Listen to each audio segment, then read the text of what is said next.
നമസ്കാരം. Raf talk ഫുട്ബോളിലേക്ക് അവർക്കും സ്വന്തം. യെസ്, ആൻഫീൽഡിലിട്ട് റയൽ മാഡ്രിഡിന് പൂട്ടിയിരിക്കുന്നു ലിവർപൂള്. ഏകപക്ഷീയമായ ഒറ്റ ഗോളിന് ലിവർപൂൾ വിജയിച്ചിരിക്കുന്നു. Alexis Mac Allister, yes, Argentine super താരം അലക്സിസ് മാക്കലിസ്റ്റർ ആണ് ലിവർപൂളിൻ്റെ വിജയ ഗോൾ കണ്ടെത്തിയത്. കളിയിൽ പേരുകേട്ട മുന്നേറ്റ നിര, അതായത് വിനി, എംബാപ്പെ, രണ്ടുപേരെ കൊണ്ടും ഒരു ഓൺ ടാർഗറ്റ് ഷോട്ട് പോലും എടുപ്പിച്ചില്ല ലിവർപൂള്. വിനിയെ കൃത്യമായിട്ട് പൂട്ടുന്ന കാഴ്ചയും നമ്മൾ കണ്ടു.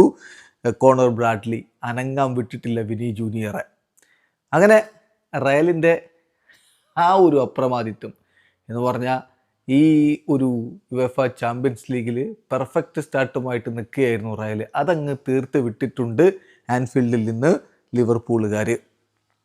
കളിയിൽ റയലിൻ്റെ മുന്നേറ്റങ്ങൾ നയിച്ചുകൊണ്ട് Kylian Mbappe, Bellingham, Vini Junior, Arda Güler, ഇങ്ങനെ സൂപ്പർ താരങ്ങൾ തന്നെ ഇറങ്ങിയപ്പോൾ മറുഭാഗത്ത് മോസലയും എക്കിറ്റിക്കയും ഫ്ലോറിയൻ വേർഡ്സും ചേർന്നുകൊണ്ടാണ് ലിവർപൂളിൻ്റെ മുന്നേറ്റങ്ങൾ നയിച്ചത്.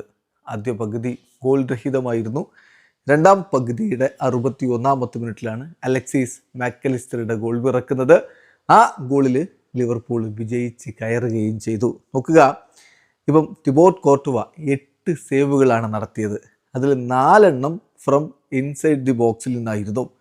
3 റൺഔട്ട്സ് അദ്ദേഹം നടത്തി, അത് സക്സസ്ഫുൾ ആയിരുന്നു. 26 പാസുകൾ, 16 ആക്യുറേറ്റ്. ഈ ഒറ്റ കാര്യം മതി. 8 സേവുകൾ, 4 ഫ്രം ഇൻസൈഡ് ദി ബോക്സ്. ഈ ഒറ്റ കാര്യം മതി. എന്ത് തരത്തിലുള്ള ഡിസ്പ്ലേ ആണ് ആൻഫീൽഡിൽ റയൽ മാഡ്രിഡ് നടത്തിയത് എന്ന് മനസ്സിലാക്കാൻ. എംബാപ്പെ കളി കഴിഞ്ഞിട്ട് പോകുമ്പോൾ പറയുന്നുണ്ട്, തീർച്ചയായിട്ടും ഞങ്ങൾ ഇമ്പ്രൂവ് ആവും, തിരിച്ചു വരുമെന്നൊക്കെ. സാബി അലോൺസോയും പറയുന്നുണ്ട്, കുറേ കാര്യങ്ങളൊക്കെ പോസിറ്റീവായിരുന്നു, പക്ഷേ ചില കാര്യങ്ങളിൽ ഞങ്ങളൊന്ന് ലാക്ക് ചെയ്തു പോയി, അതുകൊണ്ട് മാത്രം സംഭവിച്ചതാണ് എന്ന്. എന്തായാലും ലിവർപൂൾ 4 കളികൾ 9 പോയിൻറ്റോടെ 6ാം സ്ഥാനത്തേക്ക്. റയൽ മാഡ്രിഡിനും ഇപ്പോൾ 4 കളിയിൽ നിന്ന് 9 പോയിൻറ്റേ ഉള്ളൂ. വീഡിയോ അവസാനിക്കുന്നു. ഫുട്ബോൾ ലോകത്തെ കൂടുതൽ വിശേഷങ്ങളുമായി റാഫ് ടോക്സ് എത്താം.